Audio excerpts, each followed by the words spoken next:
नमस्कार मित्रांनो, Smita's kitchen and ब्लॉग्समध्ये तुम्हा सर्वांचं स्वागत आहे. तर आज आपल्याकडे एक आगळीवेगळी रेसिपी आपल्याला पाहायला मिळणार आहे.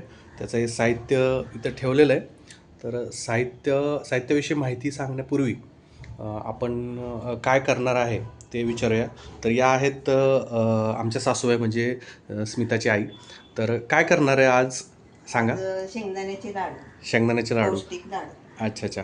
बरं, शेंगदाण्याच्या लाडूसाठी जे काय साहित्य लागतं ते साहित्य त्यांनी इथं ठेवलेलं आहे. तर एक एक करून साहित्याविषयी माहिती मी सांगतो तुम्हाला. तर सर्वात पहिल्यांदा म्हणजे शेंगदाण्याचे लाडू म्हटल्यावर सर्वात पहिलं जे इन्ग्रेडियंट आहे ते म्हणजे शेंगदाणे. तर हे शेंगदाणे कच्चे शेंगदाणे आहेत आणि हे किती घेतलेत शेंगदाणे तुम्ही? एक कप. 1 कप. तर 1 कप घेण्यासाठी हे म्हणजे तुम्हाला प्रमाणासाठी हे असं मिळतं बघा. तर हे तुम्ही घेऊ शकता. ॲमेझॉन, फ्लिपकार्ट वगैरे सुद्धा तिकडे सुद्धा मिळेल.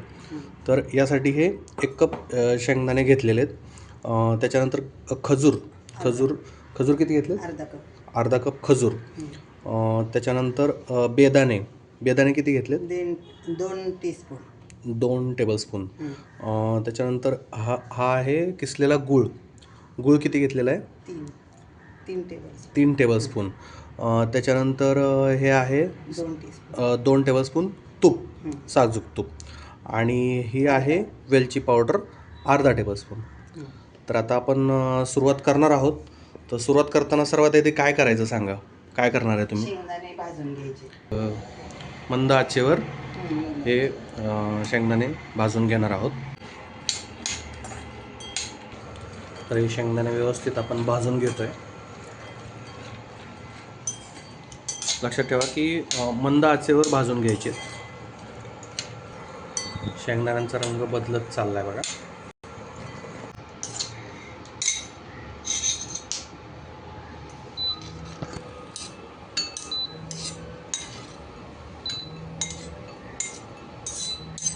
आपले शेंगदाणे भाजून तयार आहेत.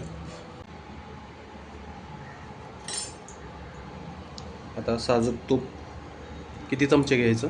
2 चमचे. 2 चमचे साजूक तूप घेतलेलं आहे.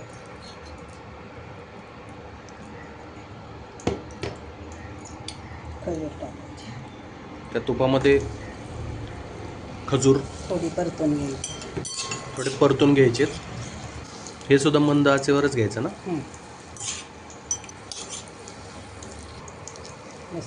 परतून तयार झालेले आहेत. काढून घ्यायचे. आता आपण त्याच वाटीत ते काढून घेतोय.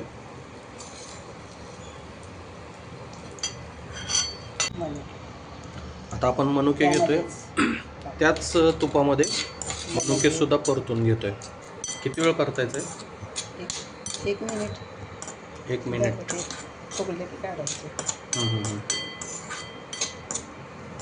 अच्छा, म्हणजे हे फुगेपर्यंत परतून घ्यायचे. आणि ते परतलेले मनुके सुद्धा परत त्याच वाटीत काढून घेतलेले आहेत.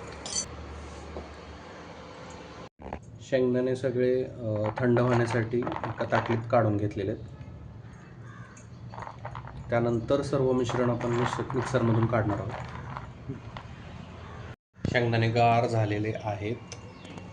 आणि आता काय करणार आहे शेंगदाण्यांचं तुम्ही? मिक्सरमध्ये सगळं मिक्स करून वाटून घ्यायचं. आता याचं सालं काढायची आहेत का नाही काढली तरी चालतात? चालतंय ना? काढली तर चालते. तुम्हाला पाहिजे म्हणजे काढली तरी चालतात. पण मग लाडवांचा कलर जरा वेगळा येणार ना सालं काढली तर? खजूर आहे ना. हा, वेगळा आहे ना. पण तुम्हाला पाहिजे असलं तर काढू शकता. त्याच्यात खजूर टाकायची. ते शेंगदाणे मनुके टाकायचे. शेंगदाण्यात तळलेले खजूर आणि मनुके. अजून काय? 2 चमचे 3 चमचे गूळ आहे. किसलेला गूळ 3 चमचे. तो पूर्ण टाकून द्यायचा का त्यात? हा, 3 चमचे मोजून घेतले. झाले. बारीक करून घ्यायचे. बरं, हे वेलची पावडर आता टाकायची नाही का? नंतर काढल्यानंतर. तर आता हे मिक्सरमधून काढून घेतोय आपण आता. तर हे सगळं मिक्सरमधून काढलेलं एका भांड्यात काढून घेतोय आपण.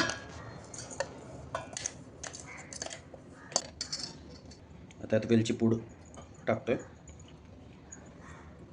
आता काय करायचं? मिक्स करायचं आणि लाडू बनवायचे. ढवळून घ्यायचं मिक्स सगळं. हां. तेच ना. म्हणजे झालं का आता? आता लाडूच बनवायचे. बरं बरं बरं. म्हणजे सोपी रेसिपी आहे. 2 मिनिटाचं काम आहे. म्हणजे सासूबाई मी सुद्धा करू शकतो हे. करू शकतो ना? हो, तुम्ही पण करा ना.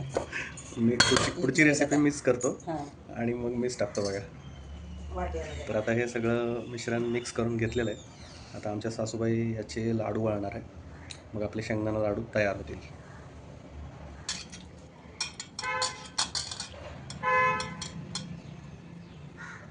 आकार आपल्याला पाहिजे तेवढा. लहान मोठं कसं पण. छोटे छोटेच लाडू बरे लहान मुलांसाठी. नाही तर परत अख्खा लाडू घेणार, निम्मा त्यातला तसंच ठेवणार.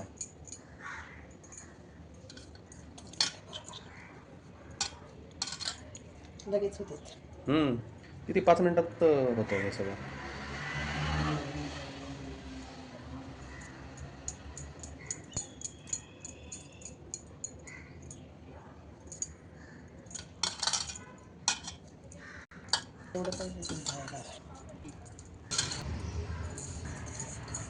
एवढं साहित्य घेतलं त्यात बरोबर 10 लाडू झालेले आहेत. म्हणजे तुम्हाला अंदाजसुद्धा येईल की किती साहित्य घेतलं की किती लाडू आहेत होतं. जवळपास प्रत्येक मराठी माणसासाठी आवडता पदार्थ आहे हा शेंगदाण्याचे लाडू.